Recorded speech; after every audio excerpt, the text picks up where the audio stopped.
2 दिन पहले एक ऐसा वाक़या हुआ जिसने पाकिस्तान में एक बार फिर से मुल्ज़िमान की दौरान हिरासत मौत या उन पर होने वाले तशद्दुद से मुताल्लिक नई बहस का आगाज़ कर दिया। गुज़िश्ता दिनों सोशल मीडिया पर एक वीडियो वायरल हुई जिसमें फैसलाबाद के निजी बैंक के एटीएम रूम में एक शख्स एटीएम कार्ड चोरी करने की गर्ज से मशीन को तोड़ते हुए नजर आया और इसी दौरान वो सीसीटीवी कैमरे को देखते हुए मुंह भी चिढ़ा रहा था।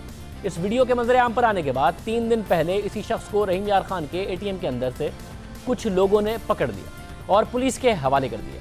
30 अगस्त को ये शख्स पुलिस की तहवील में था। तहवील के दौरान भी इसकी वीडियोस वायरल हुई जिसमें वो शख्स अपने जुर्म का एतराफ़ तो कर रहा है मगर साथ ही ऊटपटांग हरकतें भी करता नजर आ रहा है। मगर तहवील के एक दिन बाद यानी 31 अगस्त की रात को ये शख्स अचानक इंतकाल कर जाता है। उस शख्स का नाम सलाहुद्दीन था जिसके इंतकाल के बाद पुलिस ने दावा किया कि तहवील में इस मुल्जिम की तबीयत ख़राब हो गई थी जिसके बाद इसे अस्पताल मुंतकिल किया गया। रास्ते में उसका इंतकाल हो गया। साथ ही पुलिस ज़राए से यह दावा भी किया गया कि मुल्जिम की मौत तबई थी। पुलिस ने जो पोस्टमार्टम करवाया था उसकी इब्तिदाई रिपोर्ट में ये फाइंडिंग दी गई थी। बज़ाहिर मौत की वजह तशद्दुद नहीं, लेकिन फिर मौत की वजह क्या है ये पोस्टमार्टम की इब्तिदाई रिपोर्ट में नहीं बताया गया और कहा गया कि मौत की वजह जानने के लिए केमिकल एग्जामिनेशन के लिए चीज़ें फॉरेंसिक के लिए भिजवा दी गई हैं। यानी इब्तिदाई पोस्टमार्टम रिपोर्ट में दावा किया गया है कि मौत की वजह तशद्दुद नहीं है, मगर मुल्जिम के ख़ानदान का दावा बिल्कुल बरअक्स है। मुल्जिम सलाहुद्दीन के वालिद ने अपने बेटे की दौरान हिरासत हलाकत पर रहीम यार खान के थाना सिटी में के SHO और तफ्तीशी अफसर SI और ASI के ख़िलाफ़ मुकदमा दर्ज करवाया है और मौक़िफ़ अख्तियार किया है कि उनका बेटा ज़हनी तौर पर माजूर था, इसलिए उन्होंने उसके बाजू पर उसका नाम और पता भी लिखवाया था। कई दिनों से वो अपने ख़ानदान से राब्ते में नहीं था। 1 अगस्त को उन्हें मीडिया के ज़रिए पता चला कि उनका बेटा पुलिस की हिरासत में इंतकाल कर गया है, जिस पर उन्होंने थाने से रब्ता किया लेकिन किसी ने कोई मालूमात फराहम नहीं की। मुल्जिम सलाहुद्दीन के वालिद ने FIR में मौक़िफ़ अख्तियार किया कि उनके बेटे को SHO, तफ्तीशी अफसर, SI और ASI ने दौरान हिरासत तशद्दुद करके कत्ल किया है और उन्हें इतला दिए बगैर पोस्टमार्टम करवाया गया है। दूसरी तरफ रहीम यार खान के DPO की तरफ से इस मामले की इंक्वायरी के लिए SP हबीबुल्लाह की सरबराही में एक टीम बनाई गई है जो इस मामले की मजीद इंक्वायरी कर रही है। इंक्वायरी टीम की सरबराह SP हबीबुल्लाह का मौक़िफ़ है कि अगर इस केस में कोई मुलव्विस पाया जाता है तो उसके खिलाफ कार्रवाई की जाएगी। साथ ही जिस थाने में मुल्जिम सलाहुद्दीन हिरासत में था इस थाने के SHO को भी मुअत्तल कर दिया गया है। मगर ये शोर मचा, उसके बाद ये कार्रवाइयाँ हो गई। ये 2 मुख्तलिफ दावे सामने आ रहे हैं, एक पुलिस की तरफ से, दूसरा मुल्जिम के अहल खाना की तरफ से। तशद्दुद हुआ या नहीं, मौत की वजह क्या थी, इन सवालों के जवाब आना बाकी हैं। लेकिन सबसे अहम सवाल यह है कि ज़ेर हिरासत मुल्जिमान की हलाकत से बचने के लिए क्या कोई हिफाजती तदाबीर इख्तियार की जाती हैं? ज़ेर हिरासत मुल्जिमान पर तशद्दुद ना हो, क्या इसके लिए इक़दाम किए जाते हैं? क्या पुलिस की तरफ से मुल्जिम का कोई तिब्बी मुआयना पहले करवाया गया था या नहीं? हमारी तहकीकात के मुताबिक सलाहुद्दीन का तिब्बी मुआयना नहीं कराया गया था। दूसरी तरफ खुद मुल्जिम की दौरान हिरासत की एक वीडियो सामने आई है जिसमें मुल्जिम पुलिस एहलकार से पूछ रहा है कि उन्होंने लोगों को मारना कहाँ से सीखा है। अगर कोई किसी तो पूछना हो भी मैं ट्रेन दे जाना की इशारा करके ये इशारे कितों सीखे ने आप ही सीखे ने देखो ना ट्रेन इशारे च दसना भी मेरी गल सुन ये एक गल करा मैं हाँ। मारोगे तो नहीं पक्की गल है नहीं मारोगे उसी लोगों ने मारना कितों सीखे।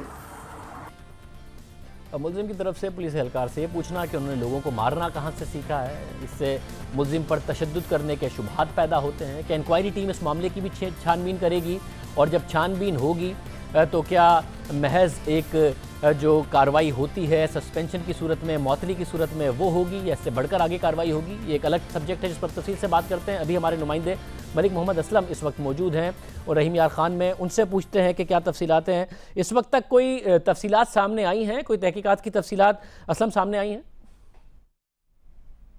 जी, जहाँ तक तहकीकात का ताल्लुक है तो SP इन्वेस्टिगेशन के सरबराही में एक टीम पहले ही तश्कील दे दी गई थी जो कि इसकी तहकीकात कर रही है। ख़ास तौर पर हवालात की CCTV वीडियो का मुआयना किया जा रहा है और इसके अलावा जो शेख ज़ैद अस्पताल में पोस्टमार्टम की गई थी उस पोस्टमार्टम रिपोर्ट का इंतज़ार किया जा रहा है ताकि सारे एलिमेंट्स को इकट्ठा करके फिर किसी नतीजे पर पहुँचा जा सके कि आया डेथ ऑफ काज थी क्या।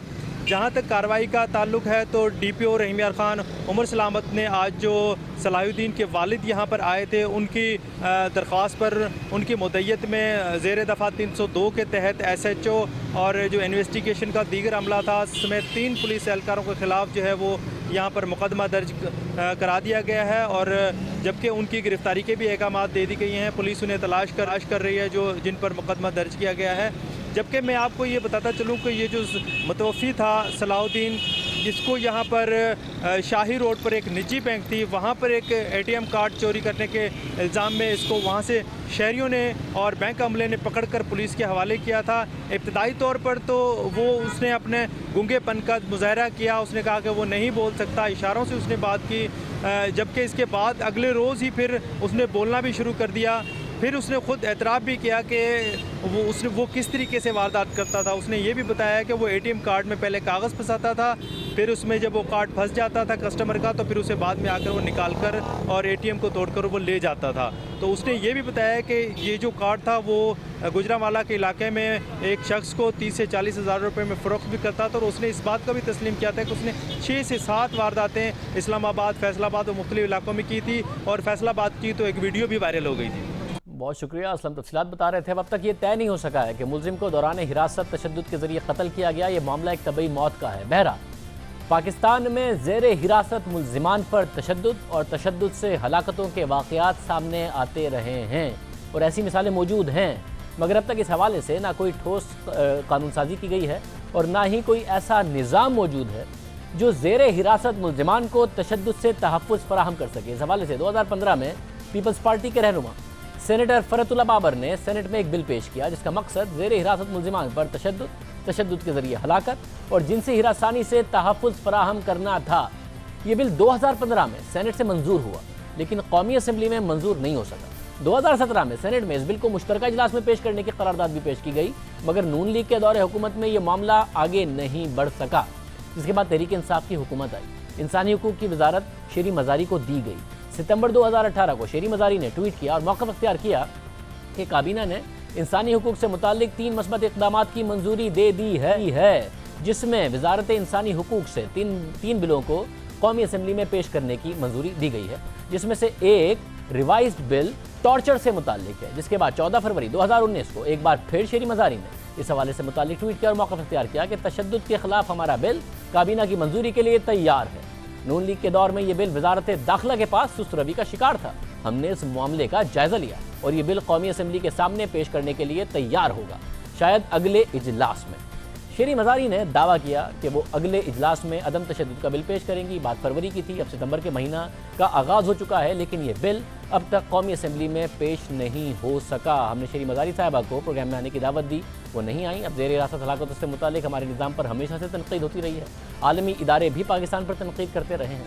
अक़वाम मुत्तहिदा की कमेटी बराए अदम तशद्दुद ने 2017 में पाकिस्तान से मुताल्लिक़ एक रिपोर्ट पेश की, जिसमें इस कमेटी ने मौक़िफ़ अख्तियार किया कि कमेटी पुलिस की जानिब से एतराफ़ी बयानात लेने के लिए मुलजिमान पर तशद्दुद से मुताल्लिक़ गहरी तशवीश रखती है, जबकि पाकिस्तान ने इस मामले पर यह बात ज़ाहिर की है कि पंजाब और खैबर पख्तूनख्वा सूबे से 7500 पुलिस अफसरान पर टॉर्चर, ज़ेर हिरासत हलाकतों, इख्तियारात के गलत इस्तेमाल और गैर कानूनी कैद खानों से मुताल्लिक़ सज़ाएँ दिलवाने के लिए अहम इक़दामात लिए गए हैं। कमेटी ने अपनी रिपोर्ट में मज़ीद कहा कि रियासत की तरफ से ऐसी कोई मालूमात फराहम नहीं की गई जिससे पता लगता हो कि इनमें से किसी पुलिस अफसर के खिलाफ कोई मुजरिमाना कार्रवाई का आगाज़ किया गया हो। कमेटी ने मज़ीद लिखा कि रियासत की तरफ से 13 केसेस की मालूमात दी गई जिसमें प्रोसिक्यूटर की तरफ से पुलिस अफसरान के खिलाफ चार्जशीट दायर की गई थी, मगर ऐसी कोई मालूमात फराहम नहीं की गई जिससे यह जाहिर होता हो कि इन केसेस में से किसी को भी कोई सज़ा हुई हो। इस कमेटी ने अपनी रिपोर्ट में रियासत को पुलिस में इस्लाहात और टॉर्चर के खात्मे के लिए बहुत सी सिफारिशें भी दी थी, मगर हुकूमतें आईं और चली गई, लेकिन इस मामले को संजीदगी से नहीं लिया गया। तहरीक इंसाफ की हुकूमत आ गई, पुलिस रिफॉर्म्स के बहुत बड़े बड़े दावे किए गए, बिल लाने की भी बात की गई, मगर अब तक कुछ नहीं हुआ। पाकिस्तान में टॉर्चर से मुताल्लिक केसेस को किस तरह डील किया जाता है? जो पुलिस अफसरान मुलविस होते हैं, क्या उन्हें कोई सज़ा भी होती है या नहीं? किसी पर तशद्दुद हो, वो ज़ख्मी हो जाए, यहाँ तक कि मर जाए, तो क्या महज महक मारवाई होती है और मअतली का सामना होता है, या फिर मुजरिमाना केस भी अदालत में चलाया जाता है? इस हवाले से बात करेंगे जस्टिस प्रोजेक्ट पाकिस्तान की एग्जीक्यूटिव डायरेक्टर सारा बिलाल से। सारा बिलाल, बहुत शुक्रिया। सारा, इस हवाले से बताइएगा कि जो वाक़यात होते हैं पाकिस्तान में, क्या ये मामूल का है और इसके बाद जो खबर आती है कि पुलिस के खिलाफ कार्रवाई हो रही है, केस बन रहा है, कोई क्रिमिनल प्रोसीडिंग्स भी हुई हैं, कोई सज़ा भी हुई है, या महज सस्पेंशन हो जाती है, उसके बाद कोई ऐसी सज़ा नहीं होती? किसी का टॉर्चर हो, किसी को कोई ज़ख्मी हो जाए, टांग टूट जाए, हाथ टूट जाए, यहाँ तक कि मर जाए, सज़ाएँ की मिसाल मिलती है? یہ آپ نے بہت اچھا سوال پوچھا ہے. ہم نے ایک رپورٹ کی تھی جس میں ہم نے سارے یہ اسٹیٹسٹکس ٹارچر کے فیصل آباد ڈسٹرکٹ کے کلیکٹ کیے تھے, اور ہمیں کوئی 1800 کیسز ملے تھے 6 سال کے پیریڈ کے, جس کے اندر عورتیں, بچے اور آدمی شامل تھے. اور یہ وہ کیسز تھے جو کہ حکومت نے اپنے ہی court ordered medico legal certificates جن کے اوپر جاری ہوئے تھے, اور ان کے اندر سے 1400 کیسز میں کنفرمڈ انسٹنسز تھی ٹارچر کی, جس میں شدید جنسی تشدد بچوں, عورتوں اور آدمیوں کے ساتھ ہوا تھا. اب آپ دیکھیں کہ ان 1400 کیسز میں سے کتنوں میں انکوائری ہوئی ہے اور کتنے پولیس افسران کو جو ہے سزا دی گئی ہے اس جرم کی وجہ سے.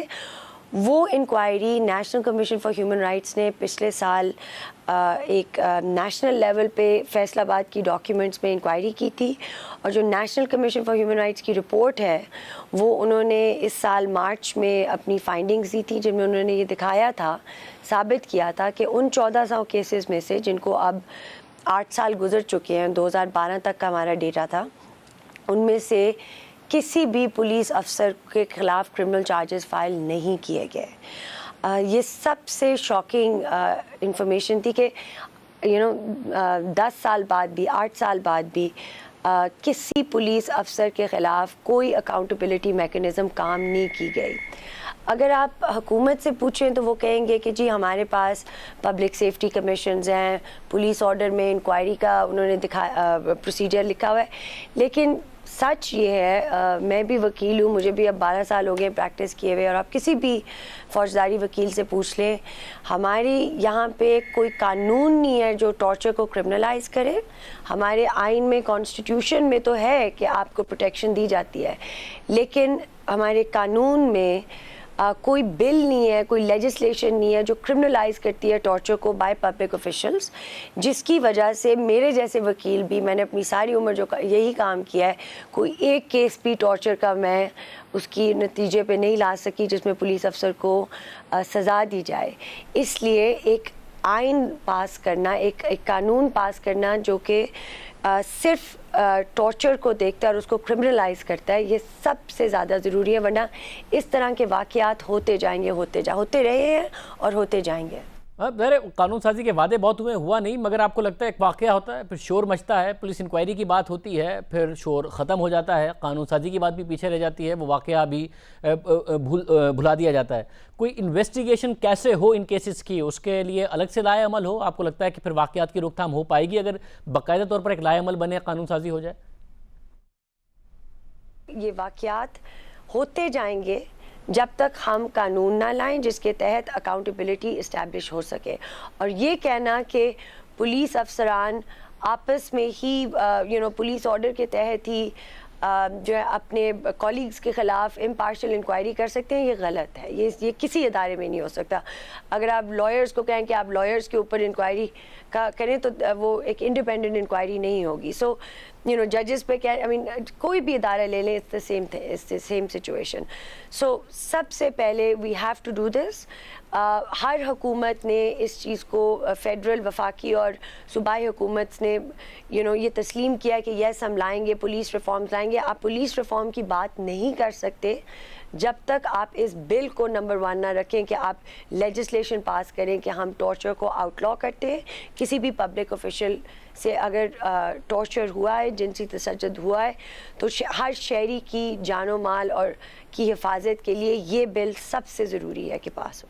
بہت شکریہ. بیرسٹر سارہ بلال ہمارے ساتھ موجود تھی, کہہ رہی تھی بہت زیادہ اہم ہے یہ بل کہ اس کو پاس کیا جائے. امید کرتے ہیں کہ حکومت اس حوالے سے کچھ کرے گی, ٹویٹس سے آگے بڑھ کے کچھ کرتے نظر آئیں گے, اور باقاعدہ طور پر ایک بل بھی اور قانون سازی اس حوالے سے نظر آئے گی. پروگرام میں ایک بریک شامل کرتے ہیں. پروگرام میں پچھلے ہفتے ہم نے آپ کو تفصیل سے بتایا تھا کہ کس طریقے سے اسرائیل اور ایران آمنے سامنے آ رہے ہیں. اس حزب اللہ نے کہا تھا کہ اب ہم کارروائی کریں گے اسرائیل کے خلاف, وہ ہو گئی ہے, آمنے سامنے ہیں. تفصیل سے بات کریں گے بریک کے بعد.